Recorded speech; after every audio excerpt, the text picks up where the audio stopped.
सगळ्यांनी इकडे जरा नीट लक्ष देऊन आहे का. आज अभिमानानं या ठिकाणी हा ऊर भरून आलेला आहे.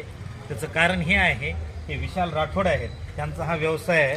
हो का, लसूण, कांदे, बटाटे, मिरची, टोमॅटो, अद्रक, आंबे, कोथिंबीर हे विकून ह्या माणसानं आपला स्वतःचा मुलगा जो आहे तो MBBSला लावलेला आहे. त्या मुलाचं नाव आहे अर्जुन आणि तो मुलगा आज MBBSचं शिक्षण घेत आहे. हे तुम्हाला सांगायचं तात्पर्य हे आहे की बाबा आपल्या मुलामध्ये जर पोटेन्शियल जर असेल तर आवर्जून असा बाप ज्या मुलाच्या पाठीमागे उभा असतो तो मुलगा डॉक्टर बनू शकतो. आणि जर आपल्या आईवडिलांच्या कष्टाची जाणीव कुणाला कोणत्याही लेकराला जर असेल तर 100% ते लेकरू यशस्वी होतं. त्याचं मूर्तिमंत उदाहरण म्हणजे यांचा मुलगा अर्जुन आहे. आज त्या गोष्टीचा खूप अभिमान वाटतो. गंगाखेडचे आहेत आणि आपण पण गंगाखेडचे म्हणून या गंगाखेडवासियांचा मला सार्थ अभिमान वाटतो. जय हिंद, जय महाराष्ट्र.